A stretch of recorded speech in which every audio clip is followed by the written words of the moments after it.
요한복음 11장 28절, 37절, 제목은 예수님의 눈물입니다. 예수님의 눈물.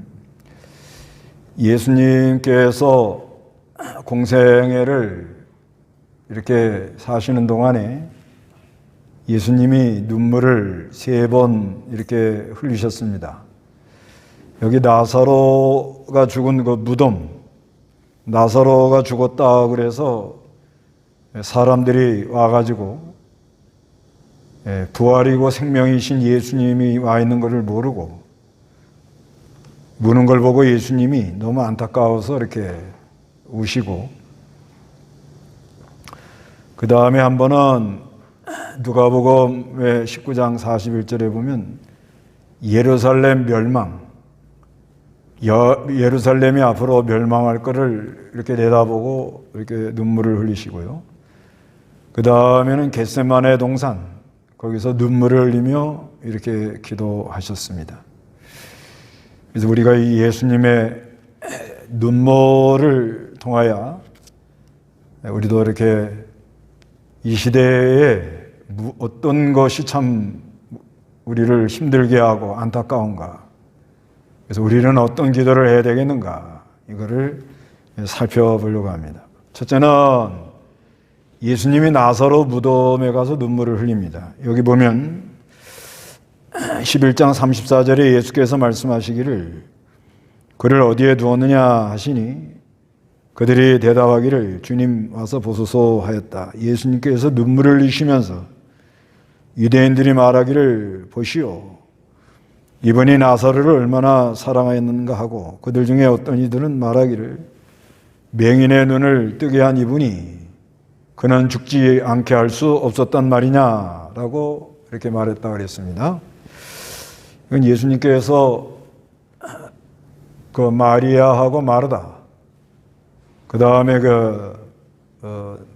나사로, 이 세 자매네 집에 이렇게 이제 늘 계시고 그들을 사랑하시고 그들을 돌보시고, 근데 이 나사로가 죽었다는 소식이 들려왔습니다.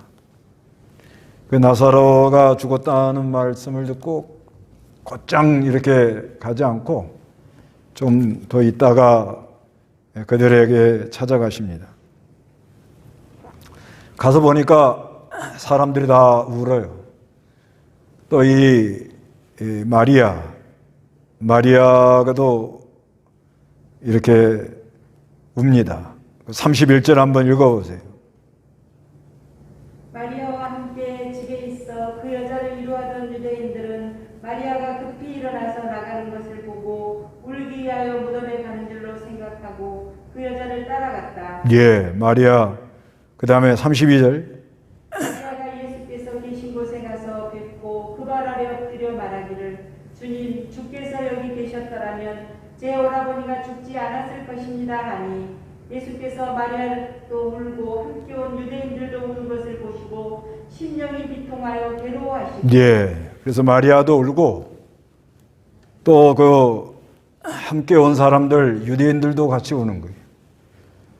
이거는 사람 죽었다고 이렇게 우는 겁니다. 그런데 예수님은 아주 심령이 비통하여 괴로워하시면서 예수께서 말씀하시기를 그를 어디에 두었느냐 하시니 그들이 대답하기를 주님 와서 보십시오 하고 이렇게 말씀하니까 예수님도 울었다 이렇게 말합니다. 이거는 왜 이렇게 예수님이 울었나?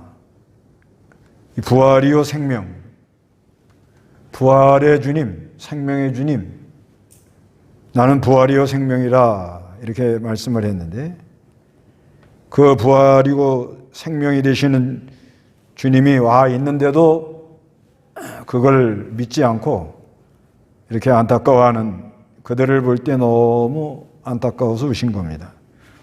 그 본문 25절 한번 읽어보세요.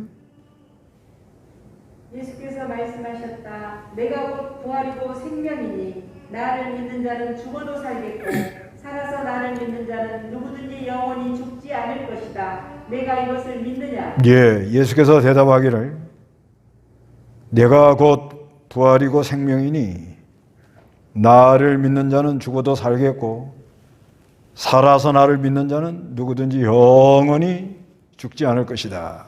내가 이것을 믿느냐? 이렇게 말씀했습니다. 우리 주님은 부활의 주님, 죽은 자도 살리는 주님, 또 우리 주님은 영원한 생명, 영원한 생명을 이렇게 우리에게 허락하시는 그런 분인데, 그 주님을 믿지 않고 그런 참 하늘나라 또 하늘, 우리에게 신령한 것을 이렇게 내리는 그런 분으로 믿지 않고 육신의 죽음 때문에 우는 그들을 볼 때 너무 안타까워서 이렇게 오셨다는 것입니다. 오늘날도 이 예수를 믿는다는 사람들도 이 부활의 신앙, 영원한 생명, 이런 거는 잘 믿지 않고 이제 현실에서 잘 되는 거, 거기다가 기준을 두고 잘 되면 복 받았다, 여러 가지 연단을 받으면 왜 그런가? 하나님이 계시면 그럴 수가 있겠는가? 하나님이 우리 중에 계시는가 안 계시는가? 이렇게 그 현실적인 것만 생각하는 이런 신앙을 볼 때 참 안타깝습니다. 이 시대가 지금 그래요, 시대가.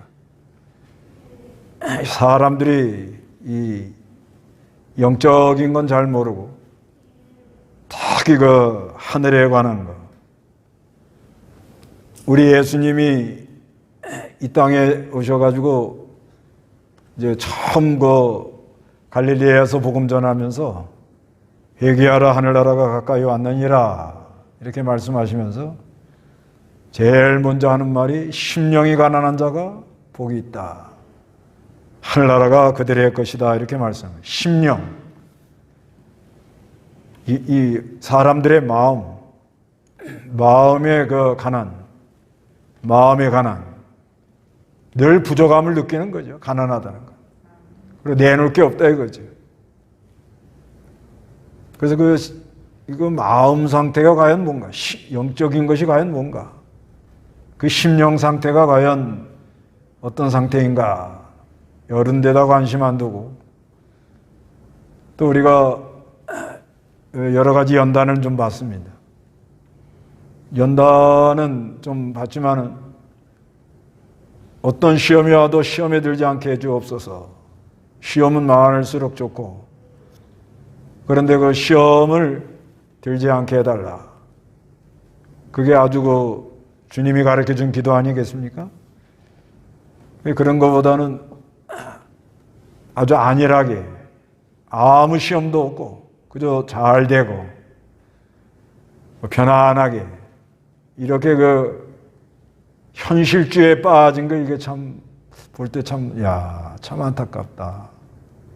우리 주님도 이렇게 눈물을 흘리신 것처럼 요즘 사람들이 너무 그냥 현실주의에 이렇게 빠져가지고 나가는 걸 볼 때 참 앞으로 이게 참 어떻게 될 것인가. 그래서 이 성경을 신령한 도리를 깨달아서 말을 해야 되는데 그게 참 쉽지가 않고, 이 하늘나라의 얘기를 자꾸 그냥 현실주의에다 맞춰가지고 육신 중심으로 이렇게 끌고 나가려고 하니까 사람들이 신령한 눈은 잘 뜨질 못하고 그저 현실에 안주하고 이러고 나가는 이런 시대가 됐습니다. 이 하나님의 말씀, 이 신령한 도리를, 영적인 것을 자기가 영적인 세계를 알고 이렇게 전해줘야 돼요. 그런데 그게 시간을 많이 들여야 됩니다. 시간 많이 들이고 전적 하나님을 의뢰하고 또 하늘에서 신령한 생명의 역사가 우리에게 이렇게 와야 그거를 심부름할 수가 있는데, 근데 이걸 전부 이 육신 중심으로 돌아가도록 그렇게 말한다. 그런데 이제 그 하나님의 뜻이 하늘에서 이루는 것처럼 땅에서도 이루어지기를 원합니다. 주기도문에 그런 게 있는데, 이거는 이제 하나님의 그 하늘에 신령한 하나님의 아주 참 영적인 것이 참 우리 삶 속에 그리스도를 통하여 이렇게 나타나기를 원합니다. 그건 아주 아름다운 거예요. 근데 하나님을 섬긴다 그러고 예수를 믿는다 그래도 전혀 하늘나라에 대한 이 얘기 관심도 없는 사람 많아요. 이 세상에서 잘 되고 이 세상에서 천국 유토피아, 지상 유토피아를 이루겠다고 그러고 이렇게 나가니까 사람들이 어디로 갈지 모르는 거예요. 보물을 하늘에 쌓아야, 하늘에 이 보물을 쌓아야 눈이 밝아져요. 하늘. 보물을 하늘에 쌓아야 됩니다. 하늘. 근본의 산상보원에 보면 마태복음 6장 19절에 보물을 하늘에 쌓아라. 그 물질이 어떻게 하늘에 올라가느냐. 그 참 하늘이라는 건 신령한 건데. 근데 어떻게 물질이 하늘나라로 가느냐. 그것을 제가 비유가 된 거를 이제 만약에 내가 남을 도와준다. 그러면은 한 10만 원 도와준다. 그러면 요즘은 뭐예요? 스마트폰으로 그냥 은행에 거기서 다 앱에서 보내잖아요. 그럼 숫자만 보냈는데 뭐가 가는 거죠? 사람의 마음. 마음이 가죠, 마음이. 그 물질을 가지고 하나님이 주시는 마음, 그리스도의 의, 하나님이 그리스도의 의, 하나님의 의, 하나님이 인정하고 하나님이 받으실 만한 옳은 것, 바른 것, 하나님이 기뻐하는 것, 그거를 내가 깨달아서 오른손이 하는 거 왼손이 모르게 하죠. 그럼 하나님이 그 주신 마음을 가지고 심부름하면 물질이 그건 좀 저기 하지만 숫자가 지나갔지만 그 하나님이 주신 마음과 그 하나님께서 주신 그 기쁨, 그게 하늘의 상달이 되는 거죠. 그게. 그래야 사람이 뭐가 밝아져요? 눈이 밝아져요, 눈이. 눈이 밝아진다. 근데 이런 신령한 도리는 이건 전혀 모르고, 이게 하나님 섬기면서도 그저 세상에서 잘 되고, 그저 세상에서 복 받고, 병 고친다, 뭐 이런 거. 그렇죠. 하나님의 은혜로 치료받을 수 있죠. 치료받을 수 있는데 그게 전부가 아닌 겁니다.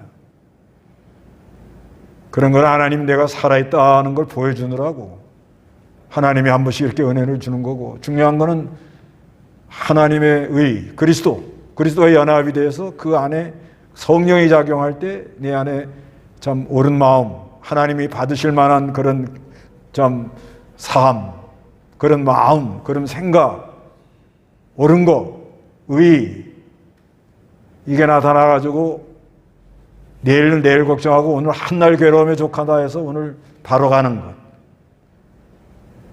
어떠한 어려움이 와도 바로 가는 것. 그렇게 하나님의 뜻대로 가려고 하다가도 의를 위하여 핍박을 받는 자리에 가더라도 오히려 기뻐하는 자리. 바로 하다가 핍박을 받는 거예요. 어려움을 당하는 거예요. 그게 팔복이 아니에요. 팔복. 심령이 가난한 자는 복이 있다. 하늘나라가 저희 거다. 심령. 그 마음에서 이루어졌대. 그렇게 해서 가난한 심령. 내놓을 것이 없는데. 그런데 내 마음은 부한 마음이 되고 안일한 마음이 되고 얼마나 안타까워요. 그래서 슬퍼한단 말이에요.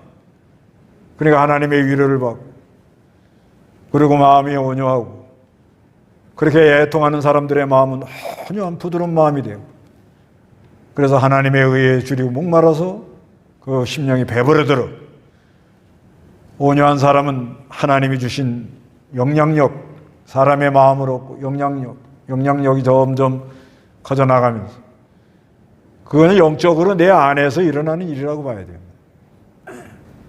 그 다음에는 뭐냐? 이제는 국률이 여기, 이건 관계 속에서 일어나는 거예요. 관계. 국률이 여기는 자는 복이 있나니 국률이 여기. 그러니까 그 하나님의 은혜를 받고 의를 입은 사람, 의를 깨달은 사람은 그 좀 어려운 사람들 볼 때 국률이 나갑니다. 국률이 나가는 거예요. 그 다음에 마음이 청결해서 하나님을 볼 것이고 화평케 하는 사람. 이것도 관계예요. 어디 가서나 화평케 하려고.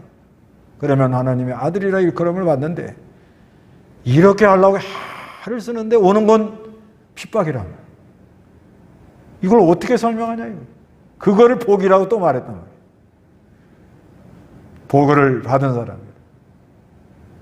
근데 현실주의자들은 신령한 거 모르는 사람들은 근데 현실에서 잘 되는 것만 자꾸 얘기를 하니까 의를 위하여 핍박받는 거 전혀 이해 못해. 그래서 예수님에 대하여 예수님은 부활이요 생명이다. 우리 하나님은 살아나고 영원한 생명으로. 그래서 우리가 이 예수를 따라가면서 많은 어려움, 전 고난이 오더라도 하늘의 소망을 가지고 하늘의 신령한 것을 바라보며 믿음으로 나가야 될 텐데 그렇지 못하는 현실을 볼 때 너무나 어떻게 너무나 안타까워요. 지금 앞으로 이게 과연 어떻게 되겠냐. 전부 빵 몇 조각 주면 좋다고 그러고 그걸로 사람들의 표를 살라고 그러고 이게 과연 어디로 가겠냐 앞으로.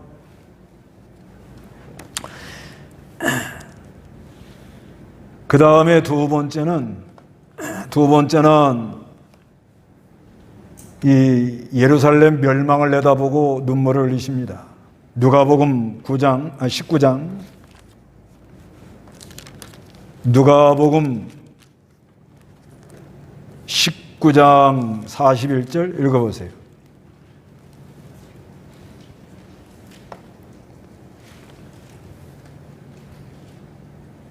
예수께서 그 성읍에 가까이 오셔서 보시고 그 성읍에 대하여 울며 말씀하셨다. 너도 이날의 평화에 관한 것들을 알았더라면 그러나 지금 그것들이 내 눈에 감춰져 있구나. 그 날들이 너에게 임할 것이니 내 원수들이 내 주위에 토성을 쌓고 너를 포위하고 사면으로 너를 가두고 너와 내 안에 있는 내 자녀들을 짓밟고 내 안에 돌 하나도 다른 돌 위에 남겨두지 않을 것이다. 하나님께서 너를 돌보시는 때를 내가 알지 못하였기 때문이다. 예, 예수님께서 예루살렘에서 입성을 하셔가지고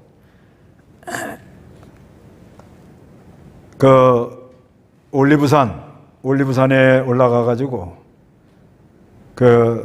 이제 하시면서 하는 말씀이 예수께서 또 그 성읍에 또 가까이 오셔가지고 그 예루살렘 성읍에 가까이 오셔가지고 성읍에 대하여 울었다는 거예요. 예루살렘 성 이제 이렇게 가까이 와가지고 이렇게 보니까 예수님은 앞으로 어떻게 될 거다는 것을 다 아시니까 눈물을 흘리시는 거예요. 앞으로 예수님이 십자가에 돌아가신 다음에 한 40년 있다가 약 70년에 로마 티투스가 쳐들어와가지고 예루살렘 성이 무너집니다. 그걸 내다보니까 앞으로 좀 무너지는구나. 이게 내다보니까 예수님이 우십니다. 그리고 42절에 말씀하셨다. 너도 이날에 평화에 관한 것을 알았더라면. 평화는 예수님의 구속이에요. 우리 예수님이 오셔서 십자가 부활로 구속을 완성함으로 말미암아 하나님께는 하나님께 영광, 땅에는 평화가 깃들인 그거를 말하는 걸 알았다면 그러나 지금 그것들이 내 눈에 감춰져 있구나. 이건 잘 모르고 그 시대에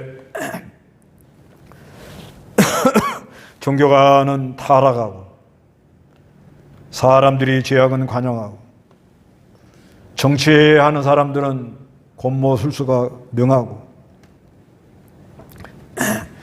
그래서 43절에 그날들이 너에게 임할 것이다.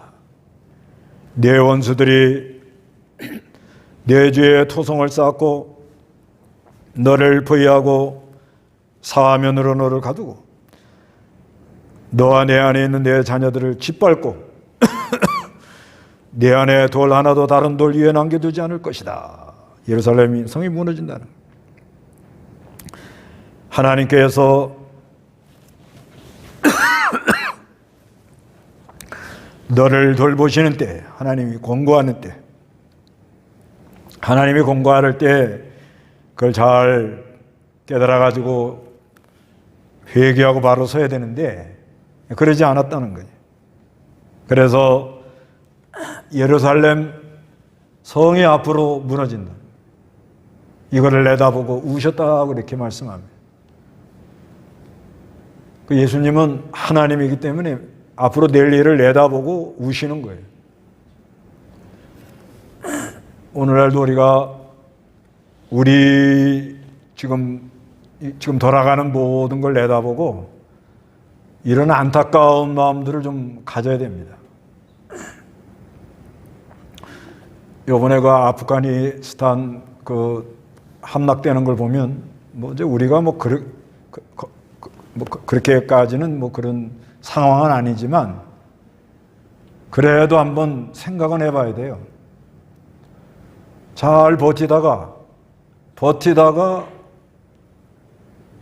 미국이라는 나라가 자국 이익을 위하여 철수하는 순간 그냥 넘어지더라는 거죠. 그래서 우리가 미국을 의지하고 그러는 건 아닙니다. 의지하면 안 됩니다. 하나님 바라보고. 이제 그러려면 참 견고한 지도자가 나와서 우리 내부가 그래도 이렇게 다 뭉쳐가지고 어떠한 세력이 와도 우리는 막아낸다. 이렇게 힘있게 나가면 정신이 먼저 바로 되고 하늘의 소망을 갖고 보화를 하늘에 쌓으려고 그러며 눈이 밝아지면서 사람들이 가치관을 바로 갖고 관계를 바로 하고 이러면서 어떻게든지 그래도 내가 사는 나라가 하나님의 도움의 손길이 나타나기를 소원하고 그래서 참 하여튼 어떤 나라든지 내부적으로 단합이 되고 똘똘 뭉치면 어떤 외세가 다 공격에 들어온다고 해도 막아낼 수가 있어요. 그런데 지금 상황은 우리 현실이 그렇지 않잖아요.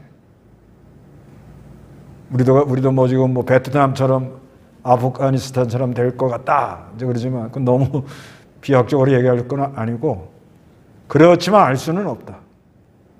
예, 이 돌아가는 상황이 참 만만치는 않다.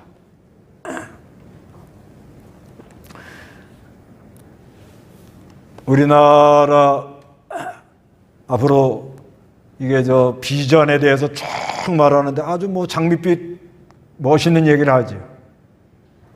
그래서 옛날에 주한미군 사령관이 했죠. 한미 사령관 했던 사람인가요? 블룩스라는 사람. 이 사람이 기고한 글과 그거를 이제 채택했는데 그냥 북한하고 그냥 동맹을 맺자는 거죠. 미국하고. 그렇게 되면은 오히려 더 이게 나아진다는 거예요. 여러 얘기를 해요. 근데 실제는 뭐예요? 악이 있다는 걸 알아야지. 악한 사람들. 악한 사람들이 있는데 그게 그렇게 쉽게 되냐 이거예요. 그렇게 되면은 요번에도 그 텔레반하고 미국하고 평화협정을 맺는 바람에 그렇게 됐다는 거예요. 여러 가지 이제 그 얘기가 있지만은 뭐 그 자세히 말하긴 뭐하고. 1975년도 베트남도 키신저가 그 월맹이랑 평화협정 맺는 바람에 갑자기 그냥 난리가 난 거예요. 그러니까 이게 어떻게 돌아갈지 모르는 거죠, 사실. 앞으로. 이런 걸 내다볼 때 우리가 참 안타까워하는 지금 이게 돌아가는 이 시대의 모든 흐름이 이게 참 보통 일은 아니다. 편안하다, 안전하다, 장밋빛 플랜, 아주 좋은 플랜을 가지고 우리나라 한반도가 이제 좋은 때가 올 거다. 그렇게 되면 얼마나 감사하겠습니까?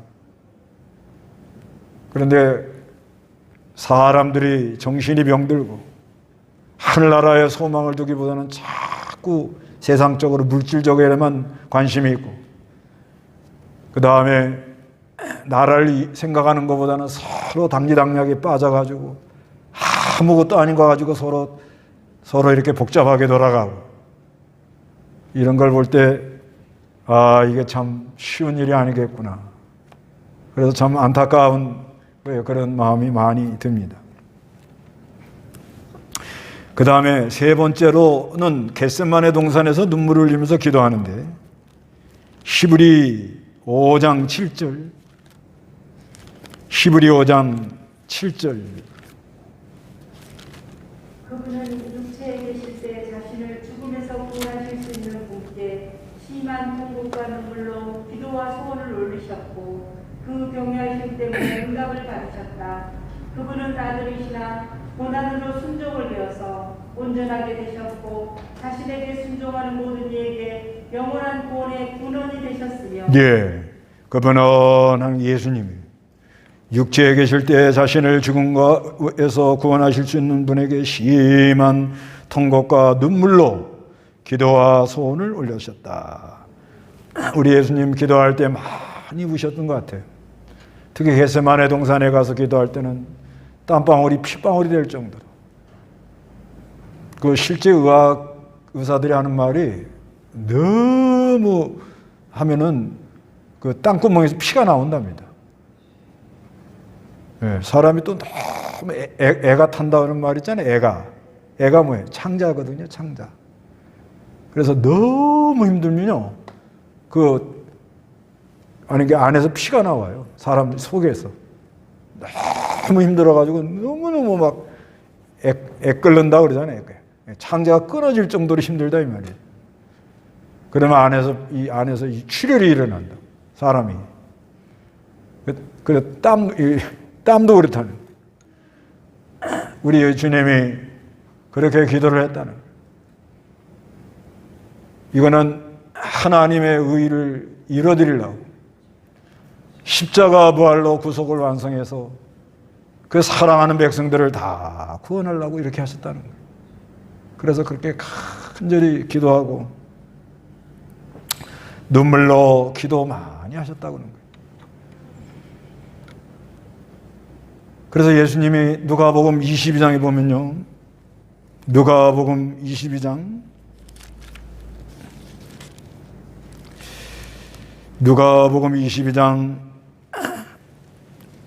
41절 한번 읽어보세요. 그들로부터 돌을 던져 닿을 만한 거리로 물러가셔서 무릎을 꿇고 기도하여 말씀하셨다. 아버지시여, 원하신다면 이 잔을 내게서 옮기소서. 그러나 내 뜻이 아니라 아버지의 뜻이 이루어지소서. 한 천사가 하늘로부터 예수께 나타나 그분을 굳세게 해드렸다. 예수께서 불의 가운데 더욱 간절히 기도하시니 그분의 땀이 흙방울처럼 되어 땅에 떨어졌다. 기도 후에 일어나 제자들에게 가셔서 그들이 슬픔 때문에 잠든 것을 보시고 그들에게 말씀하시기를 어찌하여 자고 있느냐, 시험에 들지 않도록 일어나서 기도하여라 하셨다. 예, 여기 보면은 예수님이 습관을 따라 올리브산으로 가셨다 이렇게 말씀하고요. 40절에 그곳에 이르자 그들에게 말씀하시기를 시험에 들지 않도록 기도하여라 이렇게 말씀해요. 근데 앞으로 예수님이 십자가에 죽으시고 3일 만에 부활할 텐데 예수님을 잡으러 오는 사람에 대해서 막 혈기도 나오고 여러 가지 문제가 일어날 걸 내다보시고 말씀하는 거예요. 벌써 제자들의 수준을 알거든요.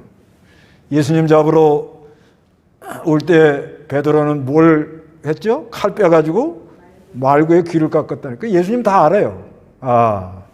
저 친구는 나를 잡으러 올 때 혈기가 방자해가지고서는 말고의 귀를 깎아내리겠구나. 그게 시험에 드는 거잖아요, 그게. 시험에 들지 않게 기도하라 하고 기도해야 된다는 거죠. 그러면서 41절에 그들로부터 돌을 던져 닿을 만한 거리로 물러가서 무릎을 꿇고 기도하여 말씀하셨습니다. 아버지시여, 원하신다면 이 잔을 내게서 옮기소서. 그러나 나의 뜻이 아니라 아버지의 뜻이 이루어지기를 해달라. 예수님이 오신 건 십자가를 지러 오신 거예요. 왜? 구속을 완성해서 사랑하는 우리 택한 백성들을 구원하려고 오신 거 아닙니까? 그런데 이거를 승리적으로 통과해야 되겠다는 거예요. 그러니까 당신이 참 하나님이 주신 미션, 하나님이 주신 그 참 하나님의 거룩한 뜻, 그거를 승리적으로 통과하기 위하여 간절히 기도했다. 그래서 예수께서 그렇게 기도하니까 43절에 한 천사가 하늘로부터 예수께 나타나 그분을 굳세게 해드렸다. 천사가 이렇게 막 주님을 붙들었다는 거예요. 44절에 예수께서 고뇌 가운데 더욱 간절히 기도하시니 그분의 땀이 핏방울처럼 되어 땅에 떨어졌다. 기도에 일어나 제자들에게 가갖고 그들이 슬픔 때문에 잠든 것을 보시고 그들에게 말씀하시기를 어찌하여 자고 있느냐.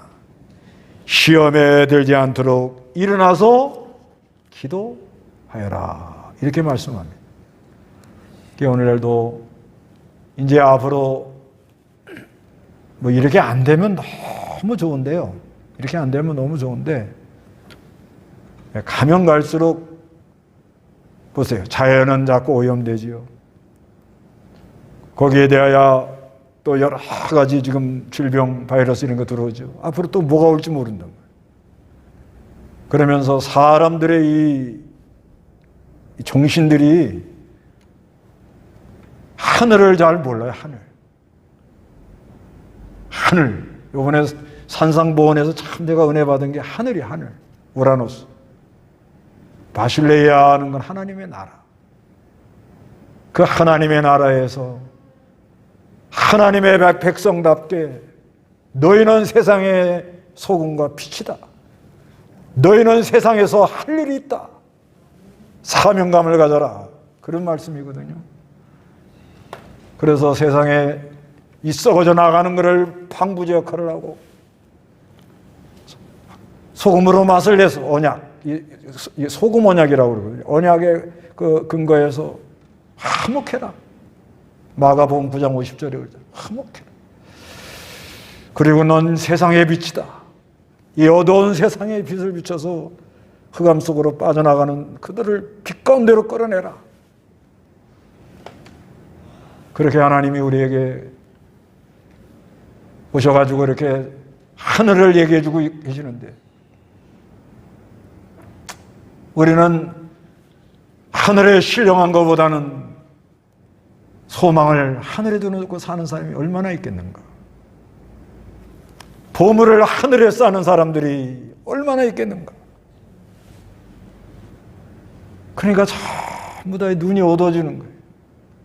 지도자들도 눈이 어두워지고 교인들도 눈이 어두워지고 점점 침침한 어두워져 나가는 가운데 이 세상 돌아가는 이 헤게모니, 권력 다툼, 이 세상 큰 나라들이 움직이는 이런 모든 걸 볼 때 과연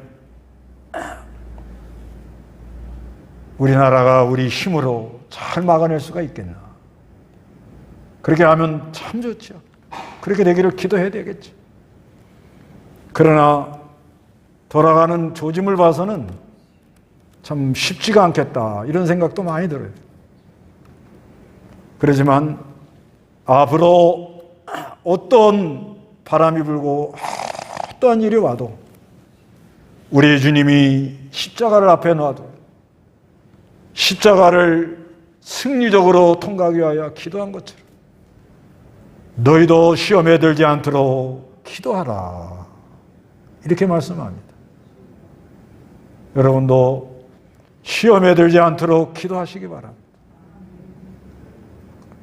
우리에게 오는 여러 가지 어려움은요, 그건 우리가 안 온다 그래서 안 오는 것도 아니고 온다 그래서 오는 것도 아니고 하나님의 주권과 하나님의 예정대로 가는데, 그러나 이 돌아가는 세상 돌아가는 초짐을 볼 때, 사람들의 정신 상태를 볼 때, 이 나라의 지도자들이 하는 그 말을 볼 때에 과연 이 나라가 과연 어떻게 될 건가.